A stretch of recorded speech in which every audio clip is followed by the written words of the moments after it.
Welcome to our quants classes. आप सभी का हमारी क्वांटस क्लासेस में स्वागत है। जैसे कि हमने अपना चैप्टर पार्टनरशिप फर्स्ट चैप्टर चालू करा था, पार्टनरशिप का फंडामेंटल ऑफ पार्टनरशिप, जिसमें हमने लेक्चर 1 में क्या पढ़ा था कि पार्टनरशिप होती क्या है, उसकी छोटी छोटी इन्फॉर्मेशन पढ़ी थी। आज इसी का लेक्चर 2 है, जिसमें हम पढ़ेंगे कि इंपॉर्टेंस ऑफ पार्टनरशिप डीड क्या होती है, पार्टनरशिप है क्या, दूसरा कि अगर पार्टनरशिप डीड नहीं होती तो उसके बाद क्या होता है। जैसे हमने पढ़े थे ना, दो एग्रीमेंट, एक ओरल एग्रीमेंट होता है, एक रिटर्न एग्रीमेंट होता है। रिटर्न वाले को हम क्या बोलते हैं, पार्टनरशिप डीड बोलते हैं। पार्टनरशिप डीड में तो सब कुछ लिखा रहता है, हाँ ये होना है, ये होना है। लेकिन ओरल एग्रीमेंट में क्या होता है, हम वर्बली डिसाइड करते हैं, और उसकी वजह से क्या होता है, पार्टनर्स में काफी सारे क्लेशेस होते हैं, मतलब कि काफी सारे विवाद उत्पन्न हो जाते हैं, जिसकी वजह से क्या होता है, उनमें प्रॉब्लम आती है। तो इस कंडीशन में क्या करेंगे, तो इन सभी बातों का आज हम क्या करेंगे, सॉल्यूशन ढूंढेंगे। तो जैसे कि आपका ये लेक्चर टू है, जिसमें हम पार्टनरशिप डीड क्या होती है, इंपॉर्टेंस ऑफ पार्टनरशिप क्या होता है, और एक्ट 1932 टेबल ए के अकॉर्डिंग हम क्या पढ़ते हैं, इसमें आज देखेंगे। देखिए पार्टनरशिप डीड, देखिए बड़ा अति सुंदर दिख रहा है, देखिए अति सुंदर। पार्टनरशिप डीड किस पे लिखी जाती है, स्टैम्प पेपर पे लिखी जाती है। किस पे लिखी जाती है, स्टैम्प पेपर पे लिखी जाती है। जैसे कि मैंने आपको बताया, इसमें सारी डिटेल क्या होती है, पार्टनरशिप डीड की जितने भी पार्टनरशिप से रिलेटेड टर्म एंड कंडीशन होती है, वो सारी क्या होती है, इसमें मेंशन होती है कि पार्टनर्स को क्या क्या मिलना है, किस तरह से पार्टनरशिप फर्म चलेगी। दूसरी बात क्या ना, पार्टनर्स का जो प्रिंसिपल बिजनेस है, जो सबसे पहला बिजनेस है, वो कहाँ है। डिस्क्रिप्शन ऑफ द पार्टनर्स के बारे में बताया जाएगा, फर्म के बारे में बताया जाएगा कि फर्म का नेचर कैसा है, किस तरह का बिजनेस है, क्या करती है, कैसे करती है, सारी चीजें क्या होती है पार्टनरशिप डीड में इंक्लूड होता है। देखिए यहाँ पर थ्योरी में क्या लिखा हुआ है, partnership deed is a written document. जैसे हमने बोला था, रिटन डॉक्यूमेंट बोल दो या एग्रीमेंट बोल दो, ये तो वही क्यों लिखत में रहता है, ठीक है। Containing the detail of partnership terms and condition. उसमें क्या शामिल होती है, पार्टनरशिप की टर्म एंड कंडीशन शामिल होते हैं, क्या क्या शर्तें होती है, क्या जो कि उनको पूरा करना होता है। जैसे एक एग्जाम्पल है कि आपने क्या करा, आपने दो दोस्तों ने बोला ठीक है भाई पार्टनरशिप करते हैं, हम दोनों एक साथ बिजनेस करते हैं, लेकिन कुछ है ना टर्म एंड कंडीशन पेपर पे लिख लेते हैं, ताकि क्या आगे हमें फ्यूचर में क्या हो, हमारे दोनों के बीच में क्या लड़ाई ना हो। अगर लड़ाई होगी भी तो हम क्या करें, पार्टनरशिप डीड में ये लिखा था कि हमें ऐसे ऐसे काम करना है और हमें ये चीज मिलेगी। तो जैसे ही मैंने बोला कि भाई अगर प्रॉफिट होगा तो हम सैलरी भी लेंगे, ठीक है। प्रॉफिट होगा तो जो हमने कैपिटल लगाया उस पर इंटरेस्ट भी मिलेगा, ठीक है जी। अगर प्रॉफिट हुआ तो हम कमीशन भी लेंगे, ठीक है जी। अगर हमने फर्म से कोई प्रॉफिट में से कुछ हिस्सा निकाल लिया पर्सनल यूज के लिए, जिसे बोलते हैं ड्राइंग्स, उस पर जो चार्ज होगा इंटरेस्ट ऑन ड्राइंग वो कितना होगा। तो ये सारी कंडीशन क्या होती है पार्टनरशिप डीड में लिखी रहती है, वो भी पार्टनर्स के रिगार्डिंग कि उन्हें क्या मिल रहा है क्या नहीं मिल रहा, ठीक है। दूसरे क्या होता है, all term and condition are written on the stamp paper. जैसे अभी बताया कि सारी टर्म एंड कंडीशन किस पे लिखी रहती है, स्टैम्प पेपर पर, जो कि ये रहा, ठीक है ना।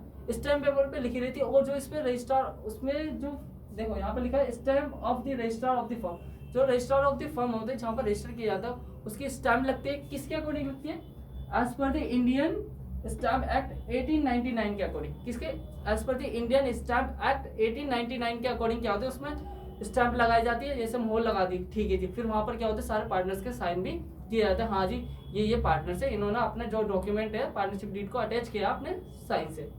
बात समझ में, ठीक है। पहले हमने क्या पढ़ा कि पार्टनरशिप डीड होती क्या है, आपको मैंने एक फॉर्मेट भी बताया कि इस तरह का क्या होता है, पार्टनरशिप डीड ऐसे स्टैम्प पेपर पे लिखी जाती है, और उसमें क्या होता है, सारी term and condition related partner से और पार्टनरशिप फर्म से लिखी रहती है। आइए नेक्स्ट पढ़ते हैं, नेक्स्ट अपनी स्लाइड, ठीक है। देखो यहाँ पर क्या है, एक छोटा सा, ये देखो क्या दिखा है, ये जो बॉय है वो क्या बता रहा है, पार्टनरशिप डीड इंक्लूड्स, कि पार्टनरशिप डीड इन चीजों को इंक्लूड्स करती है। वो जो हमने अभी पढ़ा उन सबको हम डिटेल में जानने जा रहे हैं, ठीक है।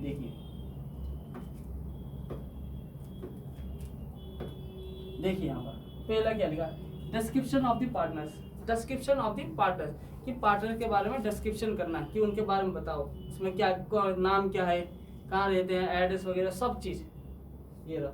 उनकी क्वालिफिकेशन भी होती है कि क्या क्या है, सब चीज़ क्या होती है उसमें लिखी रहती है, डिस्क्रिप्शन ऑफ द पार्टनर्स, ठीक है। दूसरा क्या पता है, मार्कर अभी भी सही नहीं चल रहा, डल चल रहा है, येलो ही लेते हैं, ज़्यादा डार्क दिखे, येलो के साथ येलो कॉम्बिनेशन, ठीक है। दूसरा क्या लिखा हुआ, description of the firm, firm के बारे में लिखा जाएगा, फर्म का नाम क्या है, किस तरह का बिजनेस है, सारी चीज़ उसके बारे में बताई जाएगी। तीसरा प्रिंसिपल प्लेस ऑफ बिजनेस, कि जो सबसे पहले जो बिजनेस का प्लेस है जहाँ पर उसने सबसे पहले स्टार्ट करी थी उस प्लेस के बारे में बताया जाएगा। दूसरा नेचर ऑफ बिजनेस, किस तरह का नेचर है, कि मैन्युफैक्चरर अलग अलग टाइप के होते हैं ना, तो उस बिजनेस का नेचर भी बताया जाएगा। कमेंसमेंट ऑफ पार्टनरशिप फर्म की कब शुरुआत हुई थी, क्या पार्टनरशिप की डेट की कब शुरुआत हुई थी, सॉरी पार्टनरशिप डेट में फर्म की कब शुरुआत हुई थी, ठीक है। उसमें भी कंट्रीब्यूशन ऑफ द कैपिटल, कि कैपिटल कैसे लगा रहे हैं, फिक्स्ड है फ्लक्चुएशन है। देखो कंट्रीब्यूशन जब कैपिटल लगाते हैं तो इसमें कुछ मेथड्स होते हैं, वो ये देखते हैं अगर फिक्स्ड कैपिटल लगा रहे हैं फ्लक्चुएशन लगा रहे हैं तो वो भी क्या होता है इसमें डिस्क्रिप्शन लगाना होता है, मतलब उसके बारे में बताना होता है। तीसरा इंटरेस्ट ऑन कैपिटल, ठीक है, देखो वही बात आ गई ना कि हमने डिसाइड कर लिया एक रिटर्न पेपर पे भाई जो हमने कैपिटल लगाई उस पर इंटरेस्ट मिलना चाहिए नहीं मिलना चाहिए प्रॉफिट में से, तो यहाँ भी क्या होता है लिखा हुआ होना चाहिए, अगर लिखा है तो मिलेगा, नहीं लिखा तो उसके बारे में भी अभी पढ़ेंगे, ठीक है। जैसे इंटरेस्ट ऑन ड्राइंग, वही बात बताई कि प्रॉफिट का कुछ हिस्सा अपने क्या करें पर्सनल यूज के लिए ले गए, तो उसमें क्या करेंगे, तो उस पर इंटरेस्ट ऑन ड्राइंग चार्ज होगा या नहीं होगा, ये भी इसमें बताया जाएगा। प्रॉफिट शेयरिंग रेशो, ये मस्ट है, अगर प्रॉफिट हुआ तो कैसे बांटेंगे इसे प्रॉफिट शेयरिंग रेशो में, तो उनका रेशो भी क्या होता है यहाँ पे स्पेसिफाइड किया जाता है। तीसरा होता है इंटरेस्ट ऑन लोन। देखो इंटरेस्ट ऑन लोन जो होता है दो तरह के होते हैं, एक तो बाय पार्टनर, एक तो होता है फर्म। एक तो होता है जो पार्टनर खुद देता है किसको, फर्म का, एक फर्म होती है जो पार्टनर को देती है, दोनों तरीके से दोनों इंटरेस्ट ऑन लोन अलग होते हैं, ठीक है ना। उनकी क्या कंडीशन है वो भी इसमें मेंशन की जाती है कि किस तरह का लोन है, बाय फर्म है बाय पार्टनर है, ठीक है ना। अगर बाय पार्टनर है तो उसको इंटरेस्ट कितने % दिया जाएगा, और फर्म से अगर हम लोन ले लेंगे तो हम अगर मान लो किसी पार्टनर ने फर्म से लोन लिया है ना, तो उसको कितने % इंटरेस्ट देना होगा, तो ये सारी कंडीशन क्या होती है इसमें लिखी होती है। तीसरा वैल्यूएशन, सॉरी इसके बाद 11 पॉइंट क्या होता है, रिम्यूनरेशन टू पार्टनर्स। रिम्यूनरेशन का मतलब होता है जो उनको सैलरी कमीशन ये दी जाती है ना, उसको बोलते हैं रिम्यूनरेशन, कि उनको पार्टनर्स को अगर वो प्रॉफिट आए तो उनको क्या क्या मिलेगा प्रॉफिट से, वो सैलरी लेंगे या कमीशन लेंगे, क्या किस रूप में लेंगे, तो वो सारी क्या होते हैं रिम्यूनरेशन होती है। कि मान लो मैं और मेरा फ्रेंड पार्टनर है, हम बोल रहे भाई प्रॉफिट आएगा ना, तो हम क्या करेंगे उसमें से सैलरी भी लेंगे, मतलब हम सैलरी के बोल रहे भाई तो 1 लाख ईच, हम दोनों क्या करेंगे 1-1 लाख रुपए क्या करेंगे सैलरी लेंगे प्रॉफिट में से। तो समझ में आया, तो एक बार जहां तक कि हमने पढ़ा इसको रीड आउट करो जल्दी जल्दी। जैसे पहले क्या है डिस्क्रिप्शन ऑफ द पार्टनर, ये पार्टनर होता क्या है। दूसरा डिस्क्रिप्शन ऑफ द फर्म, फिर principal of place of business, दूसरा nature of business, commencement of the partnership की कब स्टार्ट हुई है, दूसरा क्या कंट्रीब्यूशन ऑफ द कैपिटल, किस तरह से कैपिटल आई है, मतलब कौन सी कैपिटल होगी, फिक्स होगी या फ्लक्चुएशन होगी। देख फिक्स में क्या होता है 2 अकाउंट होते हैं वो हम पढ़ेंगे। एक में क्या होता है जब भाई कि हमने एक बार पैसा लगाया, ठीक है, तो एक अकाउंट अलग खुलेगा, उसका जितनी भी उससे ट्रीटमेंट होगी वो दूसरा अकाउंट अलग होगा, तो 2 अकाउंट होते हैं इसमें फिक्स में। और फ्लक्चुएशन में एक ही कैपिटल अकाउंट होता है, ये हम पढ़ेंगे अभी। और जैसे रिम्यूनरेशन हो गया, वैल्यूएशन ऑफ गुडविल। अब देखो अगला पॉइंट क्या होता है वैल्यूएशन ऑफ गुडविल। गुडविल के बारे में आप जानते हैं, ये रेपुटेशन होती है फर्म की। तो अगर मान लो कि पार्टनर्स अगर कोई भी वैल्यूएशन होती है तो इसका मेथड क्या है, तो जैसे इसमें कुछ मेथड्स होते हैं, एवरेज मेथड हो गया है ना, सुपर कैपिटलाइजेशन मेथड हो गया, तो ये सारे क्या होते हैं गुडविल वैल्यूएशन के मेथड होते हैं। दूसरा 14 नंबर क्या कहते हैं settlement of account, admission and retire. हाँ अगर जैसे हमने अभी बताया था ना एडमिशन, अगर कोई पार्टनर आता है, जैसे हमने प्रीवियस में बताया था माइनर पार्टनर को एडमिट करते हैं तो उस केस में कैसा होता है। अभी मान लो माइनर को नहीं कर रहे, किसी नए बंदे को कर रहे हैं, तो अगर कोई नए जने को यानी कि ऐसे न्यू पार्टनर को हम क्या करते हैं पार्टनरशिप डीड में वो पार्टनरशिप में लेके आते हैं, तो उसको किस तरह से सेटल करें, उसके अकाउंट को किस तरह से सेटल करें। और एक कोई बंदा पुराना बंदा जो मतलब पुराना पार्टनर्स क्या होता है पार्टनरशिप से बाहर जा रहा है, तो उसको उसके अकाउंट को किस तरह से सेटलमेंट करना है, ये भी क्या होता है इसमें लिखा रहता है। दूसरा अकाउंटिंग पीरियड, कब से आपकी चालू हो रही है और कब हम जब चालू हुई है वो तो आपको पता है कमेंसमेंट ऑफ ईयर, और कब हर साल जो उसके अकाउंट्स बनेंगे कब बनेंगे 31 मार्च को बनेंगे, कैलेंडर ईयर होगा कैसे होगा। वैसे तो फाइनेंशियल ईयर होता है हमारे जो असेसमेंट ईयर कहते हैं। फिर पार्टनर्स की क्या राइट्स है क्या ड्यूटीज है। देखो राइट्स और ड्यूटीज का मतलब क्या क्या उन्हें काम करना है, राइट्स जो उनके अधिकार है। हमने अभी राइट्स पढ़े थे ना 7, मेजरली 7 में बहुत इंपॉर्टेंट राइट्स होते हैं वो वाले जो हमने अभी प्रीवियस क्लास में पढ़े थे। और दूसरी होती है इनकी ड्यूटीज कि अभी मान लो हम पार्टनर्स है ना, तो हमारी ड्यूटीज होंगी हमें क्या क्या काम करना है, तो उसकी भी ड्यूटीज के बारे में किस में लिखी रहती है पार्टनरशिप डीड में लिखी रहती है। ड्यूरेशन ऑफ द पार्टनरशिप, तो ड्यूरेशन क्या होता है? अच्छा आप खुद अंदाजा लगाओ ड्यूरेशन का मतलब क्या होता है? हाँ ड्यूरेशन सबको पता है, ड्यूरेशन क्या होता है? टाइम पीरियड होता है ना। ठीक है, जैसे मैं और मेरे दोस्त आ गए, उसकी भी अच्छा खासा बिजनेस था, मेरा भी, तो हम बोल रहे हैं यार थोड़े ना अच्छा खासा पैसा कमाए, तो हम अलग अलग करके कमाएंगे तो शायद जो जितना कमा रहा है उतना ही कमाए। अगर एक साथ आ जाए तो ये कहता है ठीक है एक साथ आ जाएंगे, लेकिन इतने टाइम पीरियड के लेंगे, 2 साल 3 साल, है ना। ये क्या होता है? Duration of partnership. ये हमारी पार्टनरशिप कब तक चलेगी? 1 साल के लिए चलेगी, 2 साल के लिए चलेगी, 3 साल के लिए चलेगी, ये सब क्या होता है? ड्यूरेशन ऑफ द पार्टनरशिप होता है। नेक्स्ट क्या आ रहा है? Books of account operation. जितने भी हमारे इसमें अकाउंट्स वगैरह होते हैं उसको किस तरह से हैंडल करना है वो सारी क्या होता है इसमें डिटेल बनी दे। डेथ ऑफ पार्टनर, अगर कोई पार्टनर क्या होता है मर जाए, जिसकी डाई हो जाए, तो उस टाइम पे उसको कैसे सेटलमेंट करना है। जैसे अभी मान लो कोई मर गया, तो अभी मान लो उसको शेयर देने के बाद भाई फर्म चलानी है नहीं चलानी। दूसरे अगर कोई पार्टनर मर गया, एक और मतलब पार्टनर हो गया डैड, तो उसमें क्या करना कि उसका भाई उसको शेयर कैसे कैलकुलेशन करना है, किस तरह से वैल्यूएशन की जाती है, वो सारी क्या होता है उसमें एस्टिमेशन की जाती है। थर्ड क्या होता है? Settlement of the disputes. ये जैसे हमने बात करी थी ना, जैसा ओरल एग्रीमेंट में हो जाता है। अभी मान लो कोई टर्म एंड कंडीशन मानता नहीं है, जो ओरली डिस्कस हुई थी, तो उसमें क्या होता है कि अगर कोई भी डिस्प्यूट होता है तो with the help of partnership deed, क्या जो हमने ये लिखी है उसकी मदद से क्या होते हैं हम सॉल्व कर सकते हैं। जैसे कोई सैलरी को लेकर, तो उसमें यहाँ पर लिख दिया हाँ भाई अगर सैलरी से रिलेटेड कोई भी डिस्प्यूट होता है उसको इस तरह से सॉल्व करेंगे। तो ये सारी जो डिटेल्स होते हैं पार्टनरशिप डीड में क्या होते हैं इन्वॉल्व की जाती है। और इसमें क्या होता है अगर कोई भी अगर डिस्प्यूट होता है with the help of partnership deed की सहायता से हम क्या कर सकते हैं सॉल्व कर सकते हैं। समझ में आया आपको? ठीक है, नेक्स्ट क्या है? हाँ, इम्पोर्टेंस ऑफ पार्टनरशिप डीड। अगर आपने पार्टनरशिप डीड को पढ़ लिया अच्छे से, पहले क्या करती है गवर्नेंस एंड, देखो यहाँ पर क्या लिखा हुआ है, देखो ये गवर्नेंस करते हैं, रेगुलेट करते हैं duty rights liability of the each partner. उनकी ड्यूटीज क्या होती है, लायबिलिटीज क्या होती है। सेकंड वन ईच, हर एक पार्टनर की क्या उनकी ड्यूटीज क्या है ये बताएगा। अभी हमने बात करी थी ना, लायबिलिटीज क्या है ये बताएगा, और उन्हें क्या क्या करना है वो सारी चीजें कौन बताती है? पार्टनरशिप डीड बताती है। और दूसरा, अगर पार्टनर्स के बीच में कोई मिसअंडरस्टैंडिंग हो जाती है, डिस्प्यूट हो जाता है, तो वो भी किसकी सहायता से सॉल्व किया जाता है? Partnership deed. जैसे मान लो अभी हो गया था ना, जैसा अभी मैंने बताया 2 दोस्त थे, उन्होंने क्या बोला कि नहीं मैंने तो अपना कोई सैलरी नहीं बोली थी, मैंने तो सैलरी प्लस कमीशन भी बोला था, नहीं बोला। फिर दूसरा पार्टनर बोला नहीं भाई हमने सैलरी बोली थी, कमीशन नहीं बोला था। तो इसकी जो ये मिसअंडरस्टैंडिंग हुई वो किसकी वजह से हुई? आपस में मैच नहीं होता ना। नहीं बोला ठीक है भाई पार्टनरशिप डीड में लिखा था ले आ, तो क्या करेंगे पार्टनरशिप डीड को लाए उसमें देखेंगे, अरे यार ठीक है यार तुमने कहा था क्या नाम है सिर्फ सैलरी लेंगे। तो पार्टनरशिप डीड ने क्या किया सॉर्ट आउट वो जो क्लेश हो रहा था, जिसकी वजह से पार्टनर्स में बीच में क्या होती क्लेश हो रही थी, वो क्या हुआ सॉल्व हो गया। किसके हेल्प से? पार्टनरशिप डीड की सहायता से।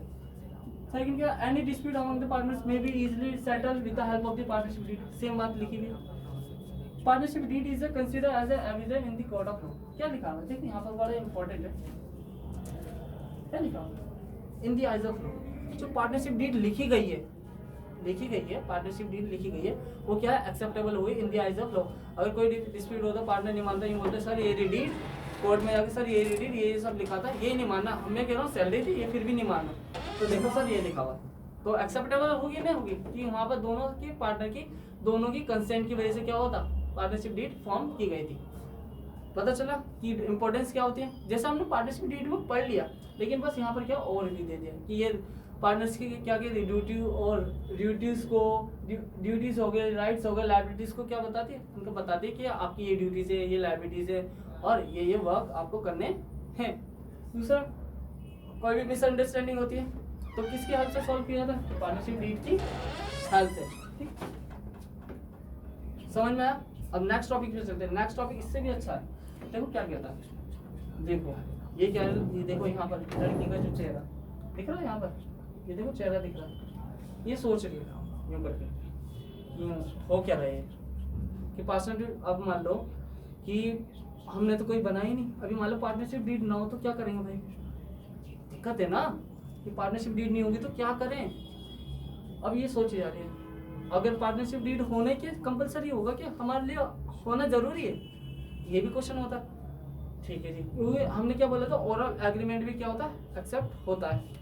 ठीक है। चलो अभी अगर वो पार्टनरशिप डीड नहीं होगी और ओरल एग्रीमेंट भी क्या होगा, मैच ही नहीं कर रहा हमारी टर्म एंड कंडीशन, तो क्या करें? तो उसी का क्या बोला गया है, सॉल्यूशन दिया गया है। देखो क्या बोला है, देखो क्वेश्चन लिखा हुआ है, क्वेश्चन है इट इज एसेंशियल, यानी एसेंशियल का मतलब क्या होता है, इंपॉर्टेंस। मैं लिख देता हूँ जरा, ओके। इंपॉर्टेंस क्या होता है, इम्पोर्टेंस। एसेंशियल का मतलब क्या होता है, इम्पोर्टेंस। थोड़ा थोड़ा वर्ड में एडवांस आ रहे तो आप वो आपको लिख लेना। Is it essential to have a partnership deed, क्या बोला गया, क्या पार्टनरशिप डीड होना हमारे लिए जरूरी है, मतलब जरूरी है क्या? आप बताओ कि जरूरी है। मैंने आपको दो क्लू बता दिए इसमें। पहला कि अगर पार्टनरशिप डीड है, चलो मान लो अगर उसमें डिस्प्यूट हो जाए कोई नहीं, और ओरल एग्रीमेंट में बोला कि उन लोगों को बताने के बाद भी फिर भी क्या हो रहा है, सही नहीं हो रहा है ना, और एक ने तो मनाही कर दी, नहीं फिर भी नहीं मान रहा, तो ऐसे में क्या होगा, ऐसे में देखो एक जादू होगा। जादू क्या है, पहले हम इसके बारे में बताएंगे कि है क्या। देखो जादू, अभी देखो जादू आएगा, देखो जादू। Now it is not essential to have a partnership deed, क्या बोला, नो, मना कर दिया भाई, कलर चेंज करते हैं, नो मना कर दिया। इज नॉट एसेंशियल, क्या कर दिया भाई, नोट डाउन कर लेना इसको। Is not essential to have partnership deed, तो भाई जरूरी नहीं है कि पार्टनरशिप डीड हो। क्यों?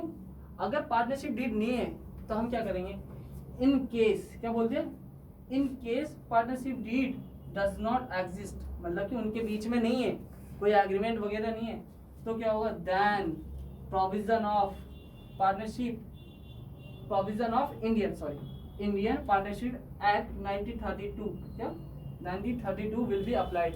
अगर पार्टनरशिप डीड नहीं है, ओरल भी है, और वो एक दूसरे की टर्म एंड कंडीशन वर्बली भी नहीं माने, तो पार्टनरशिप डीड उस केस में भी नहीं है। अगर नहीं है तो क्या होगा, तो प्रोविजन, ये क्या अभी डेफिनेशन में क्या होता है, इंडियन पार्टनरशिप एक्ट 1932, उसी का एक वो है। अगर पार्टनरशिप डीड नहीं होती तो हम इस प्रोविजन को मानते हैं, क्या बोला गया, provision of Indian partnership act 1932 will be applied, कि भाई अगर डीड नहीं है तो इसको मान। अगर तू बोल रहा है ना, क्या नाम है, अभी जैसे पार्टनर में डिस्प्यूट हो गया था, नहीं मैं तो सैलरी और प्लस कमीशन की कह रहा था, इसमें लिखी हुई थी, ये झूठ बोल रहा है। अब भाई कोर्ट में भी बोला, तो कोर्ट क्या कह रहा, नहीं मानना है ना तुम, ठीक है मत मानो। अब मैं बताता हूँ क्या करोगे तुम। Provision of Indian partnership act 1932 के अकॉर्डिंग आप क्या करोगे, उसे फॉलो करोगे। फॉलो क्या, उसमें क्या होगा, तो आप बोले सर फॉलो तो करेंगे, उसमें होगा क्या, देखो उसमें क्या होगा। देखो कितनी प्यारी हेडिंग लिखी है अलग अलग कलर से, देखो उसमें क्या लिखा हुआ है, when partnership does not exist amongst the partner, एक हो, दो हो, तीन हो, उससे ज्यादा हो, उनके बीच में क्या है, पार्टनरशिप डीड नहीं है। क्या लिखा, partnership deed does not exist, क्या बोला, does not exist among the partners. और एक और अगर एग्जिस्ट होती ठीक है, कभी कभी बोलता एग्जिस्ट ना की जगह एब्सेंस वो बोल देता। In the case of partnership deed is absence या साइलेंट, और एब्सेंस ऑफ पार्टनरशिप डीड, या तो साइलेंट हो या एब्सेंस हो, मतलब बता ही नहीं रखा कैसे करना है, तो उसमें क्या होगा, then the provision of Indian partnership act 1932 will be applied as per the table A. Table A के अकॉर्डिंग क्या होगा, provision of Indian partnership act 1932 उसको फॉलो किया जाएगा। अब उसमें बोला क्या, पार्टनरशिप डीड तो गई, फट गया, क्यों, डिस्प्यूट हो गई, हारते कोर्ट ने, जाओ भाई तू कह रहा है, जाओ तुम ऐसे नहीं मानोगे। अभी बोलो तुम इस तरह से मानो, अगर कोई भी फर्म में प्रॉफिट हुआ, क्या बोला, मान लो सारा काम करे, profit and loss account, trading account बनाया, प्रॉफिट एंड लॉस अकाउंट बनाया, फिर उसके बाद क्या हो, हमारा प्रॉफिट निकला, और ये मान नहीं रहे, कह रहे नहीं हम तो सैलरी मिलेंगे प्लस कमीशन मिलेगा। वो बोल रहा है भाई सैलरी कमीशन की तो बात हुई नहीं, किसकी बात हुई है, सिर्फ सैलरी की, नहीं मान रहे। तो पता है कोर्ट क्या कहेगा, आ जाओ भाई आ जाओ, क्या कह रहा, अगर प्रॉफिट हुआ है ना, अब तुम जितना भी तुम्हारा रेशो, चाहे 70-30 हो, 30-70 हो, कुछ भी हो, मुझे उससे नहीं पता, आप क्या करोगे, उसको इक्वली बांटोगे। क्या करोगे, एक यानी इक्वली का मतलब है, अगर दो पार्टनर ये हो जाएगा, 3 है तो 1:1, ओ सॉरी 1, तो यानी कि 1/3 करके बांटोगे, और 2 है तो 1/2, यानी 50-50% बांटोगे। आ रही बात समझ में, ठीक है। दूसरा केस क्या था, इंटरेस्ट ऑन कैपिटल, मैंने वही बात बताई थी ना कि एक पार्टनर्स कैपिटल लगाता है, तो वो क्या कहता है कि इंटरेस्ट ऑन कैपिटल भी चाहिए। अगर उनको इंटरेस्टेड कैपिटल बोला, कोर्ट बोल देगा जाओ भाई, तुम ज़्यादा वो कर रहे थे ना कि पार्टनरशिप डीड में बार बार ये अपना डिस्प्यूट लेके आ रहे थे, अब क्या कह रहा, अगर इंटरेस्ट ऑन कैपिटल है ना वो मैं नहीं दे रहा, नहीं मिलेगा। क्यों? कि आप किसको फॉलो कर रहे हो, the provision of Indian partnership act 1932 को फॉलो कर रहे हो। सेकंड, इंटरेस्ट ऑन ड्राइंग, वही अगर कोई मान लो प्रॉफिट में से कुछ हिस्सा लेके जा रहा है पर्सनल यूज के लिए, प्रॉफिट में क्यों लगा रहा हूँ इसका भी एक रीजन है यहाँ पर, क्योंकि प्रॉफिट में से क्यों निकालो, अपनी कैपिटल में से क्यों नहीं निकाला। मार्क कर लेना, यहाँ लिख देते हम कि मैं जो ड्राइंग्स है, ड्राइंग्स फ्रॉम प्रॉफिट बोल लूँ, from profit, sorry from profit, not from capital. इसको स्टार बना के अपनी कॉपी में लिख लीजिए। जब हम इस पे आएंगे ना तो हम बताएंगे कि इसमें हमने ऐसा इसलिए बोला था, क्यों। देखो सस्पेंस होना अच्छी बात है, क्योंकि जब आप ये वाला टॉपिक आएगा ना तब आपको ज़्यादा मजा आएगा, क्यों आप बोलोगे हाँ सर अब पता चला कि इंटरेस्ट ऑन ड्राइंग क्या होती है और इंटरेस्ट जो हम ड्राइंग्स लेते हैं फ्रॉम द प्रॉफिट्स वो क्या होता है। ठीक है, आई बात समझ में। तो हम इस चीज़ को भी हम पढ़ेंगे, लेकिन उससे पहले बस यहाँ पर आप इतना ही समझो, अगर कोई इंटरेस्ट ऑन ड्राइंग है और किसी पार्टनर ने प्रॉफिट में से कुछ पैसा लेके चला गया, उसका तो इंटरेस्ट देगा ना फर्म को, ठीक है ना, तो उसका जो इंटरेस्ट ऑन ड्राइंग वो भी क्या होगा, फर्म चार्ज नहीं करेगी, फर्म चार्ज नहीं करेगी। और इसको भी कट लगा क्योंकि इंटरेस्ट ऑन ड्राइंग तो मिलेगा नहीं, और वो भी क्या होगा, फर्म चार्ज नहीं करेगी इंटरेस्ट, और फर्म के लिए क्या होती है, इनकम होती है, ध्यान रखना इनकम होती है।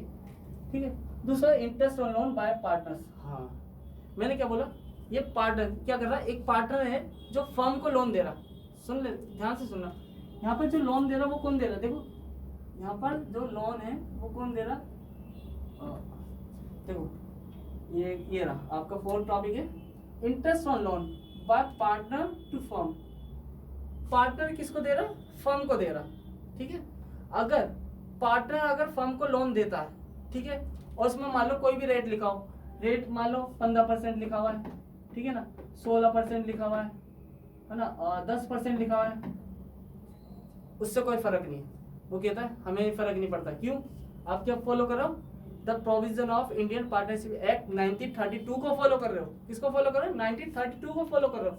तो इस केस में जब पार्टनरशिप डीड होती नहीं है, ये साइलेंट होती है, एब्सेंस होती है, तो पार्टनर्स को जो इंटरेस्ट मिलेगा ना वो सिर्फ कितना मिलेगा, जल्दी जल्दी बताइए, कितना, देख के भी बताइए, 6%। क्या मिलेगा, सिर्फ ओनली 6% मिलेगा, उससे ज़्यादा नहीं मिलेगा। चाहे आपने 20% पे दिया हो, 40% पे दिया हो, मान लो कोई भी रेट हो, whatever rate will be there, doesn't matter, देगा कितना, 6%। ये कोर्ट ने बोलते हैं, ठीक है जी।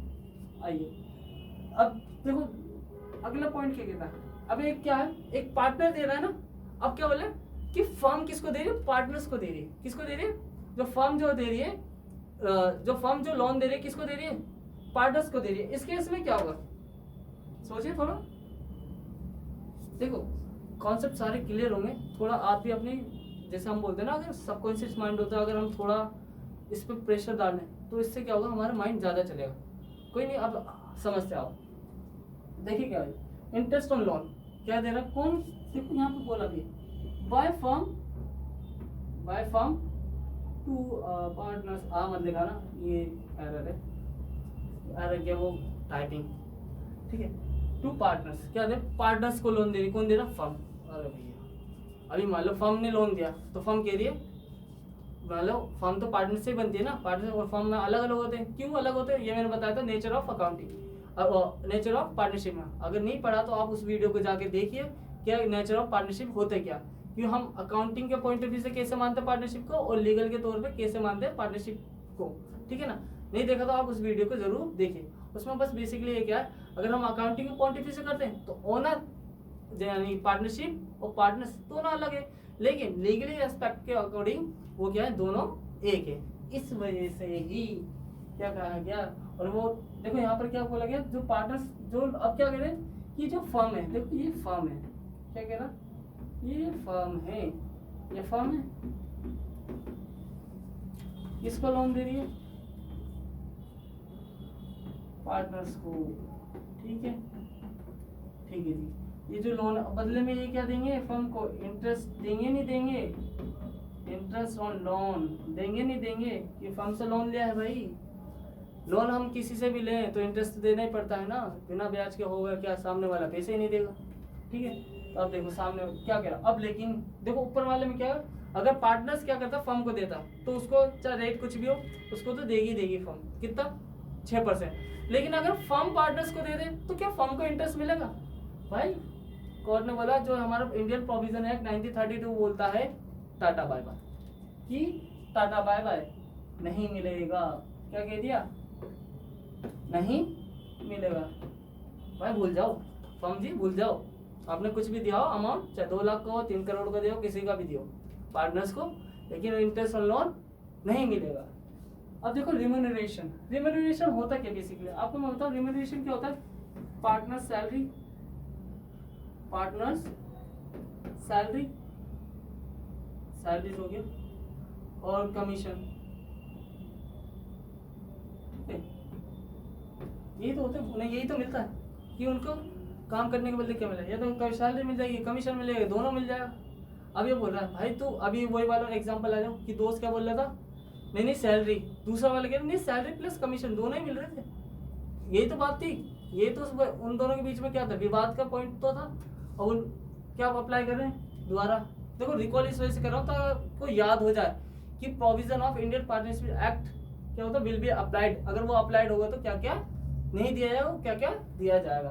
तो रिम्यूनरेशन तो यूँ बोलते भाई बाय बाय, क्या कह देता है कोर्ट, टाटा बाय बाय, नहीं मिलेगा, जाओ और लड़ लो, नहीं मिलेगा, जिस प्रॉफिट है इक्वल बांट लो, प्रॉफिट इक्वल बढ़ गया, ठीक है जी। अगर पार्टनर से लोन दे रखा है किसको, फर्म को, 6% लो, रेट कुछ भी हो तुम्हारे, जैसे हमने 15% दे रखा है, 16%, 10%, ये बोलता है उससे फर्क नहीं पड़ता, उससे हमें कोई फर्क नहीं है, लेना कितना, सिर्फ 6%, ये 6%। अरे बात समझ में आपको अच्छा लगा, आपको पसंद आए, ठीक है, हम नेक्स्ट पे चलते हैं। आपको ये पूरा समझ में आ गया, एक बार जल्दी से अगर समझ में आ गया तो लाइक जरूर कर देना, और कमेंट में जरूर अगर डाउट है तो कोई भी कमेंट में जरूर पुट डाल देना, हम उसका आंसर जरूर देंगे। ठीक है, चलो आगे बढ़ते हैं। ओ भाई ये हुई बात, इसमें एक बात आपको और समझ में आएगी, देखना क्या होगा। मैंने माइनर पार्टनर का बताया था ना कि एक फर्म को पार्टनरशिप बनाने के लिए कम से कम कितने 2 पार्टनर्स चाहिए, और Indian contract act 1872 Indian contract act 1872 ने बताया था कि अगर हम इन जनों के साथ यानी इन लोगों के साथ पार्टनरशिप बनाएंगे, क्या जो फॉलोइंग पर्सन वहाँ मेंशन थे, जो माइनर था, अनसाउंड माइंड था, है ना, मेंटल था, डिस्क्वालीफाइड बाय लॉ था, इनके साथ अगर फर्म ने क्या करा, मतलब फर्म बोल रहा हूँ सॉरी, किसी ने भी पार्टनरशिप बनाने की कोशिश करी, वो पार्टनर्स नहीं माने जाएंगे, पार्टनरशिप ही नहीं होगी, पहली बात तो, ठीक है, पार्टनरशिप नहीं होगी। जैसे कहते हैं ना उसको अंगूठा दिखा देते हैं, लोग क्या करेगा, अंगूठा दिखा देगा, ये ऐसे ही लाके, ठीक है। आइए some other important provision of Indian Partnership Act 1932 क्या बोला गया है, देखो यहाँ पर वही चीज बोली गई है। आप क्या करें, जो हमने ये प्रोविजन पढ़ लेना एज पर द टेबल ए, तो क्या बोला गया, some other importance provision of Indian partnership act 1932 when the partnership does not exist, जब पार्टनरशिप नहीं है तो कुछ और प्रोविजन भी है, तो उसको किस तरह से ट्रीटमेंट करना है, ठीक है। तो नेक्स्ट अब यही है हमारा टॉपिक, ठीक है। ये समझ में आया क्या कह रहा, कि इसके अलावा भी भाई और प्रोविजन है, क्या इसके अलावा भी और प्रोविजन है कि हमें उनको किस तरह से करना है, किस तरह से पढ़ना है, किस तरह से ट्रीटमेंट होना है, ठीक है। आइए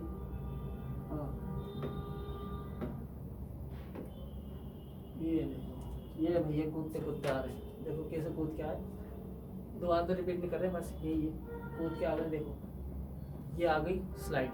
अब देखो इसमें क्या कह रहा है, जब 5 है, हमारी उंगली कितने 5 है, एक हाथ की बता रहा हूँ, 10 से वैसे होते हैं 10, 5 है। देखो क्या बोला है, पहला प्रोविजन वही है, ध्यान रखो, आप अगर आपने पढ़ लिया हो, देखो यहाँ पर पहले ही पढ़ते ही याद हो जाने चाहिए, देखो पढ़ते ही याद है ना, मैंने पढ़ाया था माइनर पार्टनर, देखो क्या बोला गया, माइनर पार्टनर भाई क्या बोला गया यहाँ पर, माइनर, एक मिनट, हाँ ये लो ठीक है, माइनर पार्टनर आ गया, पार्टनर आ गए ना, कि पार्टनर को ऐड करना है नहीं करना पार्टनरशिप में, ठीक है। देखो कौन बोल रहा, इंडियन कॉन्ट्रैक्ट एक्ट 1870 तो उनका बोल दिया था बाहर हो जा, नहीं आएगा तो, ठीक है ना। लेकिन पार्टनरशिप एक्ट 1932 ऑफ प्रोविजन वाला, provision of Indian partnership act 1932 ने बोला कि भाई अगर ऑल पार्टनर्स एग्री है, क्या सारे पार्टनर क्या करते हैं, एग्री है, सहमत है कि हाँ भाई तैयार है हम किसको, एज अ माइनर को इंक्लूड करने के लिए, कैसे पार्टनरशिप में इंक्लूड करने के लिए, ठीक है। तो वो क्या है, मे बी एडमिटेड, क्या उसको ऐड किया जा सकता है फॉर बेनिफिट, क्या फॉर बेनिफिट पार्टनरशिप, अगर उससे पार्टनरशिप को बेनिफिट होता है। मान लो कोई एक होनहार बच्चा है, उसके पास आइडियाज है और आप दोनों बोल रहे यार हमारे पास तो आइडिया नहीं, ऐसे यूं करके सर को जाए जा रहे, आप बैठ के टेबल पार्टनर्स कहने के तो पार्टनर्स आइडिया नहीं आ रहे तो भाई बिजनेस कैसे चलेगा, you business always works on innovative ideas.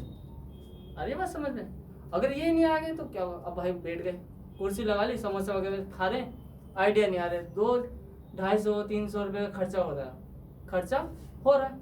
अब वो बोले यार क्या करें, इतने में आता है एक 18 साल का या 17 साल का नौजवान, अरे सर क्या कर रहे हो आप, आपको पता नहीं आजकल के टेक्नोलॉजी का ज़माना है, ठीक है ना। मान लो कोई फूड वाला है, आप होटल है आपका, आप होटल से आपका खाना बहुत टेस्टी है, क्या हम होटल का एग्जांपल ले, आपका खाना बहुत टेस्टी है, एक काम करते हैं हम, क्या करते हैं ट्रैवलिंग वाला करते हैं, क्या हम क्या करते हैं, आप जोमेटो वगैरह इन सबको हायर करें, जिससे कि आपका जो होटल है क्या फेमस भी हो जाएगा। तो मतलब उन्हें एक आइडिया दीजिए होटल के रिगार्डिंग, ठीक है ना, होटल के रिगार्डिंग। अब बोले यार ये तो कितना अच्छा पार्टनर, कितना अच्छा लड़का है यार, अगर ये बिजनेस में होता तो कितना बढ़िया होता। लेकिन अब वहाँ तो उन्होंने क्या कर दिया, उन्होंने तो भाई हरी झंडी दिखा दी, हरी नहीं सफ़ेद झंडी, नहीं भाई तुम तो आ ही नहीं सकते। किसने बोला, इंडियन कॉन्ट्रैक्ट एक्ट 1872 ने बोला माइनर पार्टनर होगा तो नहीं आएगा। तो फिर बाद में क्या बोला, एक क्लोज आया, क्या provision of Indian partnership act 1930 के according as per the section 30, मैंने लिखा था ना एक्सेप्ट सेक्शन 30, उसमें जब हमने प्रीवियस वीडियो में देखा था, उसने क्या कहा कि भाई अगर कोई माइनर पार्टनर है और जो भी पुराने पार्टनर है, ओल्ड पार्टनर, एग्जिस्टिंग पार्टनर, उनके अकॉर्डिंग अगर वो सहमत है, दे गिव दियर कंसेंट, वो अपनी कंसेंट दे देते हैं कि हाँ भाई क्या करना है, एक पार्टनर को एडमिट करना है और वो माइनर है, और उससे क्या हो रहा है, फर्म को बेनिफिट ऑफ द पार्टनरशिप, कि पार्टनरशिप को क्या हो रहा है, बेनिफिट हो रहा है, भाई पार्टनरशिप कमाने वाली है, उनको लगता है क्यों, इस बंदे में क्या है, पोटेंशियल है हमारे बिजनेस को ग्रो करवाने में। तो क्या करते हैं, तो सेक्शन 30 क्या बोलता है, एज पर द सेक्शन 30 क्या कह रहा, शामिल कर लो, क्या कर रहा, पार्टनरशिप में शामिल कर लो, और जो भी उसके शेयर्स वगैरह होंगे वो उसके अकॉर्डिंग दिए जाएंगे। ये तो आपको पता ही है, नहीं दिए जाएंगे तो पता है फिर पार्टनरशिप क्या होगा, कोई ऊपर वाले रूल जो अभी पढ़े। अरे बात समझ में, जल्दी बताओ, समझ में आया कितना अच्छा इम्पैक्ट पड़ा था कि हमने कहाँ से जर्नी चालू करी थी कि जो माइनर पार्टनर था कि उसको कोई एडमिट नहीं कराया, क्यों, इंडियन कॉन्ट्रैक्ट एक्ट 1872 ने मना कर दिया था। लेकिन उसी क्या बोला कि अगर बेनिफिट हो रहा है उस बंदे से, क्या जो भी पार्टनर, जो हमारा माइनर पार्टनर है उसमें पोटेंशियल है हमारे बिजनेस को ग्रो करने के लिए, और हमें लगता है वो हमारे बिजनेस को दूर ले जाएगा, तो with the consent of the all partners क्या हम क्या करेंगे, उसे शामिल कर लेंगे। अच्छा लगा, बहुत इंटरेस्टिंग पॉइंट है ये, देखो कि वहाँ मना कर रहा और यहाँ शामिल कर रहा, और क्यों कर रहा है यहाँ पर शामिल, उन्होंने रीजन भी दे दिया, देखो बेनिफिट ऑफ पार्टनरशिप। देखो न्यू प्रोविजन क्या बोला, सेक्शन 31 क्या कह रहा, with the consent of the all partners a new person can be admitted according with the consent of the all partner or in accordance with express agreement या partnership deed. अगर partnership deed में लिखा हुआ है कि एक new partner को किस तरह से एडमिट करना है तो एडमिट कर लिया जाएगा, अदरवाइज सारे पार्टनर सहमत है तो क्या नाम है, न्यू पार्टनर को एडमिट किया जा सकता है। देखिए आइए इसको, जैसे मैं बोलूँ 1 2 3 और 4, इनको दे देते ABCD आता है हमारे ABCD में, ठीक है ना, बोलते हैं ना, अब ये मत बोलते ना सर जी ABCD में कितने अक्षर होते हैं, 4, कोई बोलेगा 26, 4 ही होता है भाई, तो हमने 4 ही पार्टनर लिए। देखो ABCD 4 पार्टनर है, ठीक है। अब ये बोला, ए बोला ठीक है जी, ई को शामिल कर लो, क्या कह रहा है, ई को शामिल कर लो, ई को शामिल करो, बी भी कह रहा है इसको भी शामिल कर लो, सी भी कह रहा है इसको भी शामिल करो, डी कह रहा है मैं नहीं चाह रहा भाई, मैं नहीं चाह रहा। अब एक बात बताओ, क्या इसे शामिल कर लिया जाएगा? बताओ बताओ, रीजन बताओ। मैं बोल रहा हूँ क्या, ये रीजन बताओ ना आप। देखो सोचो एक बार, थोड़ा अपने दिमाग पे ध्यान दो कि शामिल किया जाएगा इसे? नहीं किया जाएगा। क्यों? ये डी, इस डी ने क्या करा, रायता फैला दिया, बोला मैं तो नहीं कर रहा भाई, मैं नहीं कर रहा। ये पता नहीं क्या कह रहा, ये बोले भाई ये अच्छा तो पार्टनर है, बोले तुम्हें लग रहा, मेरे को नहीं लग रहा, मेरे को नहीं लग रहा। तो क्या हो, पार्टनर से एक ने क्या कर दी, डिसकंटेंट कर दी, डिसकंसेंट, कंटेनिंग कंसेंट, ठीक है ना। उन्होंने क्या बोला, तो इसको शामिल नहीं किया जाएगा। चलो ठीक है, ये भी एक तो ये रूल होगा। अभी मान लो कि सारे अभी बोले सारों की मान लो राय नहीं है, तो ये बोले यार बंदे में पोटेंशियल तो है, तो यार इसको शामिल कैसे करें। फिर वो पार्टनरशिप डीड पे आया था, भाई हमने डीड में लिखा था। क्यों? जब हमने पार्टनरशिप डीड बनाई थी ना, तो एडमिशन ऑफ अ पार्टनर कि किस तरह से उस पार्टनर को शामिल करना है, क्या उसको पार्टनरशिप में कैसे लाना है, तो उसमें क्या बताया था, पार्टनरशिप डीड में बताया था। तो इस वजह से बोला कि अ पर्सन और न्यू पार्टनर, कोई भी व्यक्ति या new partner may be admitted either with the consent of the all partner. Consent का मतलब उसकी हाँ भाई हाँ, कि भाई वो सहमत है, हाँ जी कर लो, सारे पार्टनर क्या सहमत है, सहमत है नहीं सहमत है पार्टनर, और in accordance with express, express का मतलब जैसे उसमें एग्रीमेंट में लिखा है, अमंग दी पार्टनर, क्या अमंग दी पार्टनर, जैसे उसमें एग्रीमेंट में लिखा है, हाँ भाई इन कंडीशन को अगर ये फॉलो करता है तो हम इसको क्या करेंगे, न्यू पार्टनरशिप में क्या करेंगे, उसको इन्वॉल्व कर लेंगे। लेकिन ये सेक्शन कौन बता रहा है, एज पर दिस सेक्शन 31 बता रहा है। लास्ट के दो सेक्शन ये है, देखो दो सेक्शन क्या बोलते हैं कि एक आता है रिटायरमेंट वाला, मैंने बताया था ना इसमें कि सेक्शन 32 बोलता है इसमें, सेक्शन 32 कि एक जो पार्टनर है, ओल्ड पार्टनर जो पहले से काम कर रहा, अब वो बोला भाई he got enough of working in same partnership with the same partnership, कि उसका दिल भर गया भाई, वो बोलता है मैं कुछ अलग करूँगा, वो रिटायर हो सकता है। क्या होता है, वो रिटायर हो सकता है, लेकिन कंडीशन क्या है भाई, कंडीशन सुन लो, या तो जितने भी उसके अलावा जितने भी पार्टनर है, जैसे मान लो इसको थोड़ा ठीक है,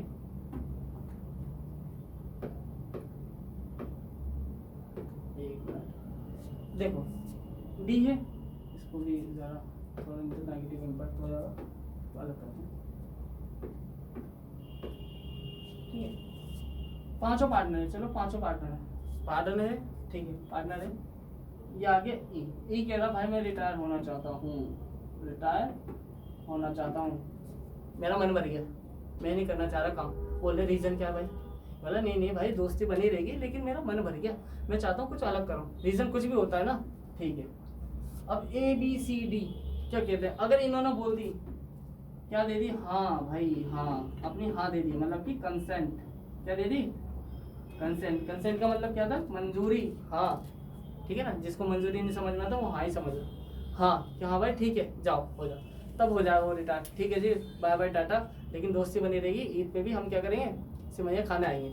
लेकिन लेकिन लेकिन अगर कंसेंट नहीं होता है, ठीक है मान लिया, लेकिन उसमें क्या होगा फिर, अगर मान लो ये नहीं होता है तो एग्रीमेंट में जरूर लिखा होता है, जो हमारी पार्टनरशिप डीड में लिखा रहता है। अगर उसमें लिखा हुआ है कि हाँ भाई ये कैसे होगा, तो after giving the proper notice, तो वो क्या कर सकते हैं, और उसमें क्या हो, एग्रीमेंट में लिखा हुआ है ना कि रिटायर फ्रॉम द फर्म, जैसे पार्टनर में भी retire from the firm either with the consent of the all partners और इन अकॉर्डेंस विद एक्सप्रेस, क्या बोलेगा, express among the partner as per the section 32, कि अगर उसमें लिखा हुआ है कि भाई ये किस तरह से रिटायर हो सकता है, कि किस तरह से रिटायर हो सकता है, तो वो क्या बताएगा, हो जाओ भाई ठीक है जी एज पर सेक्शन 32, अगर आप पूरी रिक्वायरमेंट फॉलो करते हो जो भी उसमें पार्टनरशिप डीड में लिखी हुई है। अगर इनमें से किसी ने भी यूँ बोलते ना अपने वो क्या नाम है, कानाफूसी कर दी, जैसे डी बोलता है नहीं करना भाई, मैं क्यों हो रहा भाई रिटायर क्यों हो रहा, तो नहीं होगा। और उसमें भी अगर उन्होंने कंडीशन फॉलो नहीं करी तो भी नहीं होगा, तो कंडीशन फॉलो करनी है, दोनों में से कुछ तो होना चाहिए, ठीक है। सेकंड क्या है, unless otherwise agreed by the partner a firm is dissolve on the death of partner. अब भाई मार दिया पार्टनर को, क्या करा, मान लो किसको मारे, जैसे ए पहले आता है, ए को मारते, चलो ए को ही मारेंगे, एक मिनट, ए को मारते हैं, तो थोड़ा ये काटा पीटी हटा दे, ये तो आपने लिख ही लिया होगा, ठीक है। एक मिनट, कटता ही मतलब बस, ठीक है ना। हाँ, अब क्या करते हैं, ए मर गया, ए क्या होगा, बड़ा बड़ा लिख दें। अरे भैया मार दिया ए को, मार दिया ए को, ए मर गया। अब ए मर गया तो मतलब क्या हो गया, बचे कितने, 1 2 3, इसको भी ले लो भाई पार्टनर, दूर मत फेंको, दूर मत फेंको, ये भी क्या है, पार्टनर है भाई, ठीक है ना, वो तो मैंने अलग लिखा था, ये भी पार्टनर। अब 4 पार्टनर बचे हैं, ठीक है जी। अगर वो कहते हैं भाई इसका हिस्सा दे दो और बाकी जो फर्म है ना क्या करेंगे हम चला लेंगे, तब तो ठीक है। अगर वो एग्रीड हो जाते हैं, हाँ भाई जो मर गया पार्टनर ठीक है, जो मर गया उसका हिस्सा दे देते हैं, लेकिन जो बाकी बचे हुए पार्टनर है वो सहमत हो जाते हैं बिजनेस चलाने के लिए, तो भी बिजनेस चला सकते हो। लेकिन अगर ऐसा नहीं है, वो भी चाहते हैं कि बंद कर दो, तो फर्म क्या हो जाएगी, खत्म कर दो, डिसॉल्व कर दो, वाइंड अप कर दो, बंद कर दो उसे, सब अपना अपना हिस्सा ले लेंगे, जो मर गया उसको भी हिस्सा दे देंगे।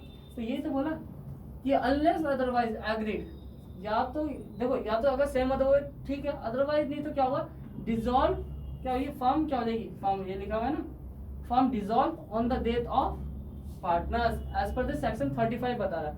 सेक्शन 30 क्या बता रहा है, माइनर पार्टनर को एडमिट कर सकते हैं हम। 31 क्या बता रहा है, न्यू पार्टनर को हम एडमिट कर सकते हैं, कंडीशन 2 होनी चाहिए, तो सभी मान जाए या एग्रीमेंट में लिखा हो। 32 क्या बता रहा है, रिटायरमेंट, अगर भाई रिटायरमेंट लेना है या तो पार्टनर सभी सहमत हो जाए या एग्रीमेंट में लिखा हो। 35 क्या बता रहा है, अगर कोई पार्टनर मर जाता है तो या तो अगर सारे पार्टनर एग्री है फर्म को चलाने के लिए तो भाई चला सकते हो, अदरवाइज तो बंद करो, ये वाला हमें नहीं चाहिए, कि हमें नहीं चाहिए बाकी कुछ भी, ठीक। लास्ट देखो, लास्ट क्या कह रहा है, registration of the partnership firm, ये बहुत इंपॉर्टेंट है, रजिस्ट्रेशन ऑफ द फर्म, कि अगर हमें पार्टनरशिप को रजिस्ट्रेशन करवाना है तो ये कंपलसरी नहीं है। अरे भाई क्या कह दिया, कंपलसरी नहीं है, क्या है, जरूरी नहीं है हम कराएं, ये ऑप्शनल है। कौन बताता है, एज पर द सेक्शन 69 कहता है अगर आप रजिस्ट्रेशन करवा दो, उसको लीगलाइज करवा दो, ठीक करवा लो, वेल डन। नहीं करवाओगे तो क्या हुआ, वाद विवाद होंगे ना। प्रीवियस वाला प्रोविजन पता है ना, Indian Provision Act 1932 table A will be followed, वो फॉलो की जाएगी। मत कर रजिस्ट्रेशन तो वो फॉलो कर ले, नहीं तो कर ले तो ठीक है। लेकिन ये क्या था, डिपेंड ऑन दी पार्टनर्स कि भाई करवाना है नहीं करवाना है, तो ऑप्शनल होता है, नॉट अ कंपलसरी, ठीक है। मजा आया आज की क्लास में, है। आई होप आपको सारे कॉन्सेप्ट अच्छे लगे होंगे कि हमने पढ़ा क्या, पार्टनरशिप डीड होती क्या, उसमें कंटेंट क्या क्या होते हैं, डिस्क्रिप्शन ऑफ द पार्टनर्स क्या होते हैं, इंपॉर्टेंस क्या होता है, ठीक है।